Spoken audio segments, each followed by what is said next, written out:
Spotlight on Frazee is sponsored by these community-minded businesses and organizations. Frazee Family Foods. What a hometown grocery store should be. Friendly staff, family-owned, and a wide variety of groceries to fulfill your needs. The City of Frazee and Frazee Event Center, featuring a 5,000 square foot room, a built-in stage, and a full-service bar. Perfect for a multitude of events. Call or click to book your event. Hi, I'm Karen Downing, and this is Spotlight on Frazee. Today we're at the Cornerstone Youth and Family Resource Center, and this is Mackenzie Hamm, who is the director. Hello. So, Mackenzie, tell us, where are you located? Well, we're at 300 2nd Street Northwest in Frazee, so we're on the corner lot of the high school, if you're familiar with where the high school, and we're located in what used to be the United Methodist Church, so in the old white church building. Right, exactly. And just take a minute quick and tell me, how did you end up in this building? There's a great story that goes with it. Yeah, so this is actually my home church, and Sandy, who is our youth director, so it's kind of fun to be back in our space. But the Cornerstone project obviously began back in late 2018, 2019, and they were looking for a building, and they were originally going to be downtown, and then that didn't pan out, and so then our church, we're blessed with being able to kind of give back, and so we donated the church building to the organization, and obviously they had to do a tremendous amount of work remodeling this building from the basement to the upstairs, and they did a phenomenal job, and here we are. And part of that day is you. Yes. It's been a great amount of fantastic work. It has, and I've watched you all walk through this, and it is actually a minor miracle. Yes. It's an incredible story. Yeah, and to me it's a typical Frazee story, because people are just so generous here. Yes. They're generous. The church was very generous in you all getting this facility. Yeah. And everyone else that I have seen that comes here, both to help get the building into shape, what it is right now, all the things that have evolved, all the kids that come here and all the things that happen here. Yes. It's really quite amazing. Yeah, and it really couldn't be possible without just the manpower of volunteers that have put in their time, and then the generous area businesses that have, helped with their financial gifts, and and individuals that have came through that have been very generous with their financial gifts as well. So, it's been amazing to see that. And tell me quick about the different parts of this building and what's going on here. Yeah, so downstairs is mainly our community and youth center, and it is filled with youth every day after school. They come back all the time. It's just fun to see them come every day after school. Home away from home. Home away from home. And this has really became their space. They're comfortable here. They come and they grab food on the kitchen and cook spaghetti. Ramen is their favorite thing. Sandy just last night made homemade gummy bears with them. So you're kidding. I know. She's so talented. And then upstairs is our bistro and coffee shop, and some retail space for local artists. And our kids are starting to really get into making their arts and crafts and selling them upstairs. So it's fun to see, a couple pillowcases sold yesterday that I know that the kids had their hands on, and I love that. I love that they've gone out the door, and now that, so our coffee shop is up and running, and we're employed with area youth and music venue, right? Music venue, yes. We got our music stage, and we just had our first Frazee Got Talent last week, and it was so fun to see those girls up there singing and jamming. And that stage, honestly, is almost used every day from kids down here that go up there and do karaoke and play the drums, and we do moving and grooving on Mondays, and even the little tykes come in and shake their shakers. So it's great. The whole space is great. Shake their shakers. That's cute. That's cute. All right, so Cornerstone, the way you described it to me, has just kind of evolved into these. First it started down here with youth, then you opened up the Corner Collective, and now you have become a family resource center. Yes. So can you tell me, what is a family resource center? So a family resource center, it is like a welcoming space that allows people to feel comfortable coming and asking for resources.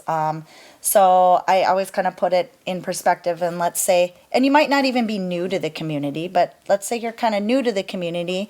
You've just moved into the area of, apartments, you're getting your kids in school, but now you're like, okay, I don't have dental care lined up yet. I might be in need of some food, and I might not know all the resources that my hubby has to offer. And so they kind of come to a community area, and there's a navigator that's able to kind of walk them through all the different people that are able to help them in the community throughout Becker County. And so we can kind of sit down with young families or older. I mean, we're not. We focus on the families, but we've been helping a couple older individuals as well, trying to. We've got them connected with neighbor to neighbor, So just kind of for us to know what all resources are out there, and then we help navigate the system with them and make those phone calls and help them get to their appointments. Okay. And so when we were talking, you talked to me about a preventive mindset. Yes.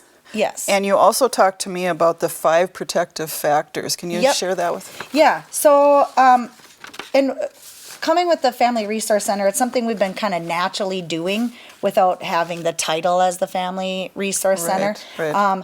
But just a little history, the Family Resource Center is a model nationwide.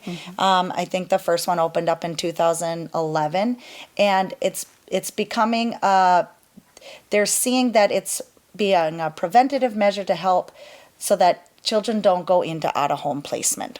So they're like, if resources are set into place early on for young parents and families, then they'll have the connections that they need to make healthy decisions and choices so that they don't go into crisis mode and end up in a situation where they've maybe made a mistake and they maybe just didn't have the education to really know that that was a mistake that would put their family in an out-of-home placement situation. And so we just want to have the education and resources available for them to make connections and make good choices and then hopefully not have to go down into the child care system. So what are those 5 protective factors? So parent resilience is bouncing back from adversity, and I think everybody goes through that at some point in their life. Social connection, building your supportive and positive relationships with people. I always tell people, even when I was young, I did a lot of early childhood family classes, and from that, I developed friendships with other moms that were at the same stage as me. And as a young mom, there are times where you're like, I don't even know how to get my kid to sleep at night. That's right. And I at least we developed friendships where I could call somebody at 11 o'clock at night and say, I need a break.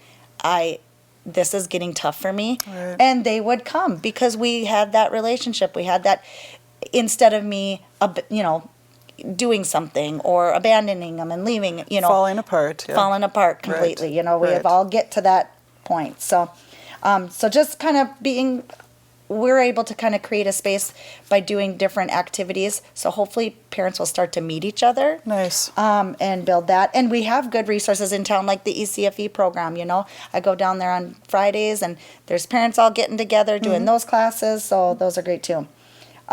Knowledge of parenting and child development, understanding your child's needs and growths, social emotional competency, helping kids express and regulate their emotions, and just kind of learning what parents should be looking out for, and then how to get help from that. Concrete support in times of need, access to housing, food, health care, everything like that.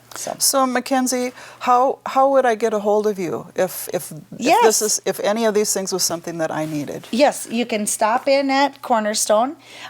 We also have on our website, we have a Family Resource Center tab now, and so we're going to start putting out the resources on that tab. We have a survey on there that you can fill out that will kind of show what you're in need of. Just giving us a call here, emailing us. Right. So, yeah. And what are your actual hours here at the building? At the building right now, we're open for the kids after school, 3:30 to 5:30, and then we're open 9 to 5:30 right now, but we're looking at narrowing down actual navigation hours. So it's going to be like a Monday, Wednesday, Friday for navigation. All right. Yes, we've talked so much here. I want to quickly have you let us know about this health fair that's going on. Yes. So when is it? What is it? April 27th. Sunday from 1 to 3. It's a carnival and health fair. So all those agencies that we want to share that they are doing a great job and wanting to refer all our families to, we'll have booths there, and they're going to have their information there. Okay. And then arts and crafts and music. And that's at the Frazee Event Center on April 27th? And it's free. And it's free. That's the big part. And how can they find this brochure? They can go on Frazee Grow's website, because they are our partner with this, and they created a Facebook event. Cornerstone has created or shared that Facebook event. Okay. And then also on our website, we have that in there. It looks like a really great event. It is. With a lot of people involved. Yeah. And there'll be food, hot dogs and chips. And it says free food. Free. Free food. Because we want to have low barriers to everything. Right. So. Well, Mackenzie, thanks for sharing all this with us today. Yes.